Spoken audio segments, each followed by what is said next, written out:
telah memberikan kita nikmat dan kesehatan sehingga kita dapat berkumpul di kebun yang kita cintai ini.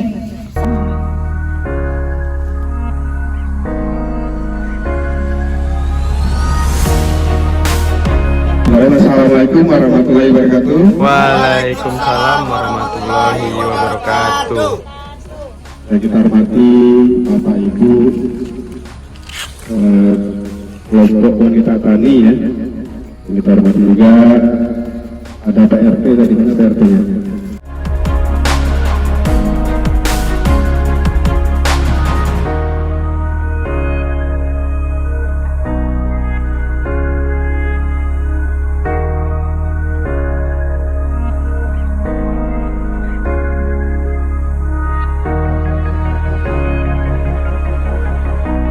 Assalamualaikum warahmatullahi wabarakatuh. Waalaikumsalam warahmatullahi wabarakatuh. Selamat pagi ibu-ibu, bapak-bapak. Sebelumnya saya mewakili teman-teman semuanya ingin mengucapkan terima kasih atas kehadiran bapak-bapak, ibu-ibu di sini yang menyempatkan waktunya. Terima kasih Bu, Pak.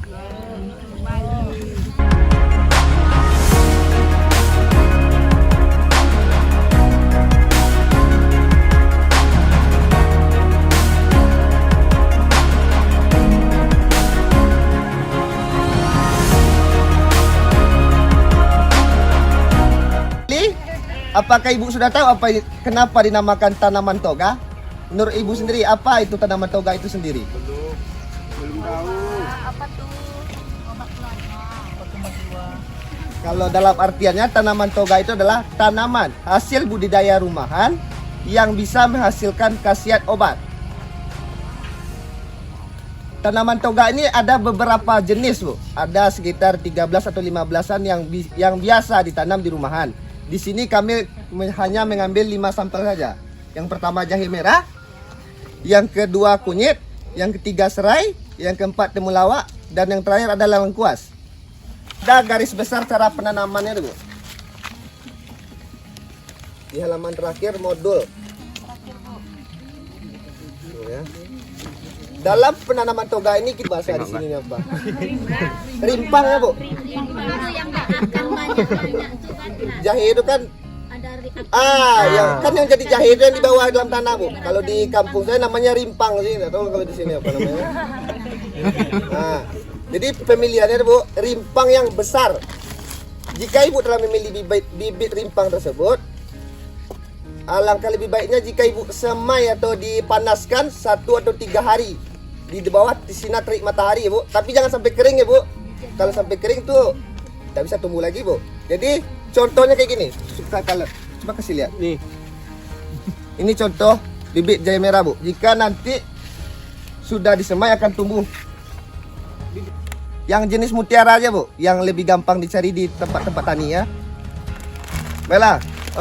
Untuk langkah pertama proses penanamannya adalah rimpangnya itu dipatahkan yang ada tunasnya. Nah, jarak dari tunas menuju tanah cuma segini Bu, tidak perlu dibenamkan terlalu dalam. Kalau dibenamkan terlalu dalam takutnya membusuk di dalam tanah Bu. Jadi dikasih rongga udara agar pertumbuhan bibit itu lebih cepat menuju ke atas. Dan arah tunasnya tadi yang menuju ke atas ya Bu.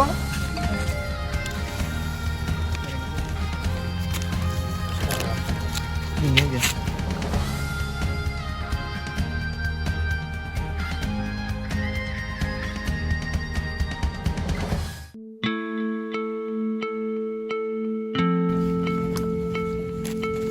Angkat. Sekarang aja tunjukkan. Iya Bu.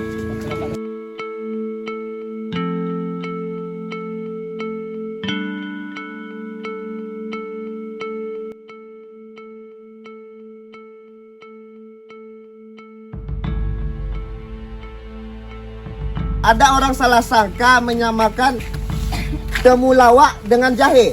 Itu beda Bu. Jahe seperti ini. Jika dibelah, kalau jahe ini putih. Kalau temulawak, dia lebih berwarna kuning pucat. Tidak seperti kuning kunyit ya Bu, tapi kuning pucat.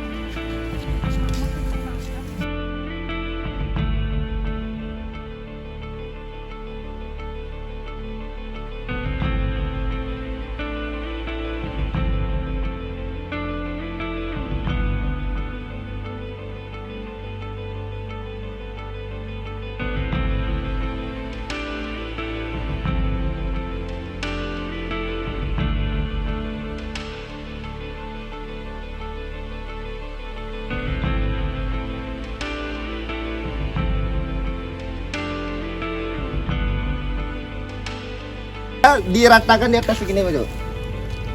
Sekitar 1 sendok makan lah Bu. Nah. Bahasa kitanya. Tinggal digitukan aja Bu. Ini ya, Bu.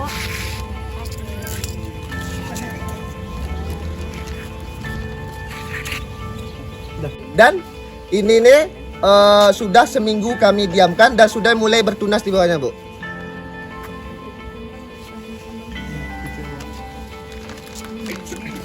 Proses penanam kedalaman antara serai dengan tanah itu sekitar 5 inci Bu, segini. Pokoknya tidak menutupi batang basahnya karena nanti batang basah ini gampang membusuk di dalam tanah Bu.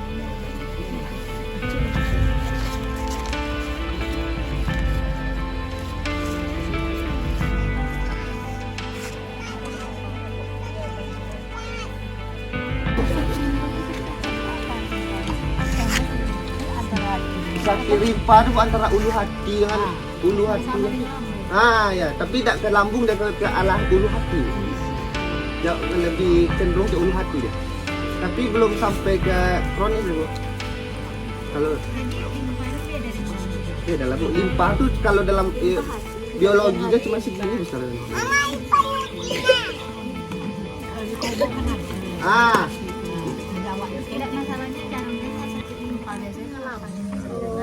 Ya, limpa nikah ada kalau di manusia. Di ayam nih Bu, pernah mengolah ayam kan? Ada warna ungu kehijau-hijauan sebesar ini. Nah, itu limpa tuh. Kalau di dalam organ manusia, Kalau dalam binatang kita makan malah, tapi kalau dalam manusia ini kan jarang. iya jarang. Iya.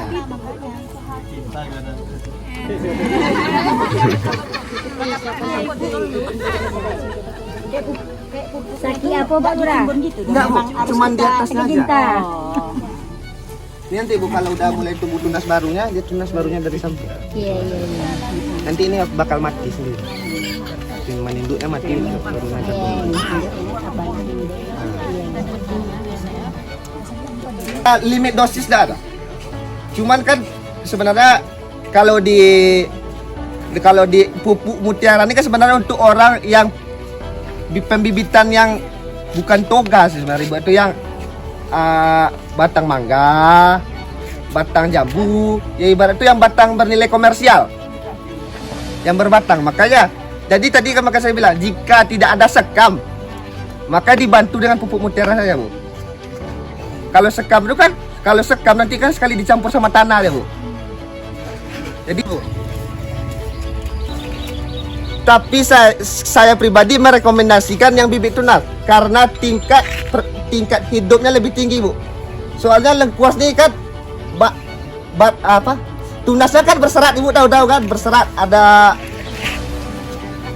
serat kasar. Jadi kalau kita pakai bibit itu Bu, nanti dia lebih cepat kering karena kadar air penyimpanan tunasnya lebih sedikit rendah daripada yang lain Bu. Makanya kan saya lebih merekomendasikan Ibu kalau mau menanam lengkuas di rumah itu yang dari tunas batang. Ini yang sudah tumbuh tunasnya nih Bu. Jadi nanti tetap batang induknya akan mati, tumbuh tunas baru di sampingnya Bu.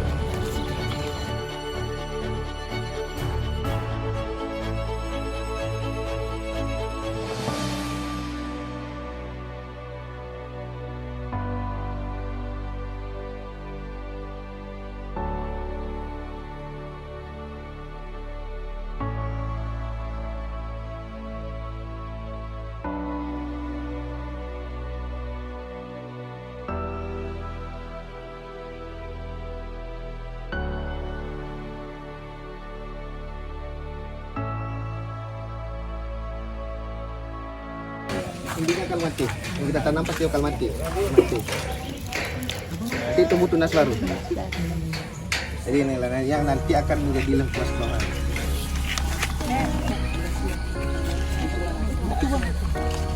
Yang terakhir Bu, setelah perawatan pasti memanen kan Bu. Nah, kalau dalam ilmu pertaniannya Bu, setiap bibit ini bisa dipanen dalam sekitaran 9 atau 10 bulan. Cara memanen kita Bu, Ibu pasti mengira memanen cabut kan? Sebenarnya salah Bu. Ada triknya. Daripada kita cabut, Ibu tinggal belah pakai cutter. Tinggal Ibu tanahnya Ibu gini-gini kan aja. Nanti tanahnya kan murai sendiri, tinggallah utuh Barang itu. Hasil yang mau dipanen itu. Dan Bu, nanti kan jika sudah mulai sebesar ini, jika ibu mau memindahkan ke tanah itu boleh Bu. Mana tahu ibu punya lahan di rumah kan, mau memindahkan ke tanah. Nanti Bu, ada dua metode. Boleh ibu belah di cutter di sini, hilangkan semua polybagnya, atau tinggal ibu potong bagian bawahnya ini saja Bu. Enggak.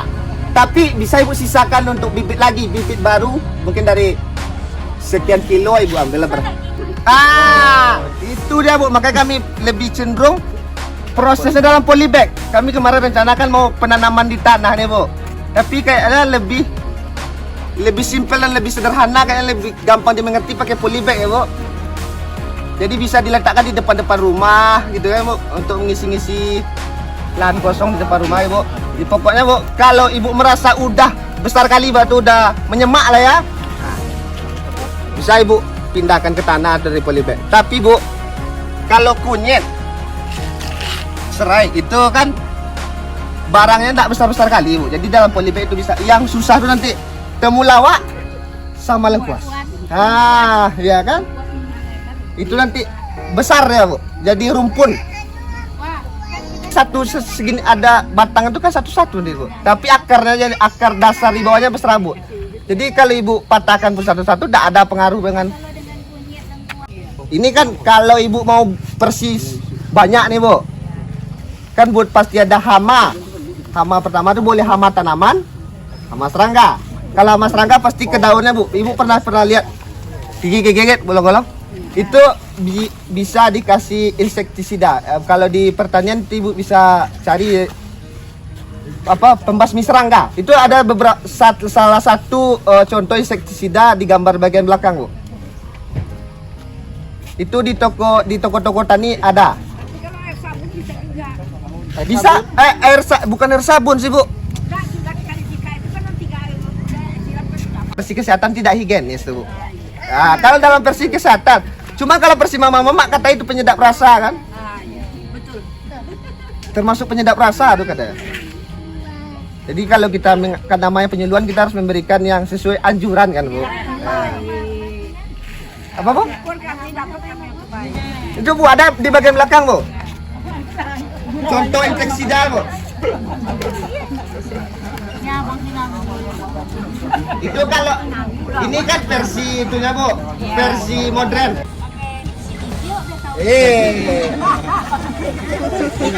Makanya Bu, makanya polybag itu ada yang kecil kan Bu.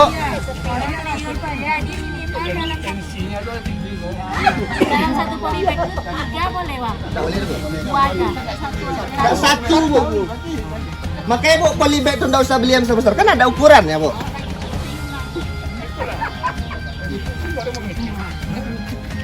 Ada yang lain mau dipertanya Bu? Keluar dari sana. Dan selanjutnya mungkin penyerahan bibit ya? Iya. Penyerahan bibit ke kelompok tani lagi Bu. Yang akan dipandu oleh ketua KKN kami Bu. Sekian dari saya Bu. Terima kasih. Assalamualaikum warahmatullahi wabarakatuh. Demikianlah acara kita pada pagi hari ini. Mohon maaf bila ada kata-kata yang salah. Wassalamualaikum warahmatullahi wabarakatuh.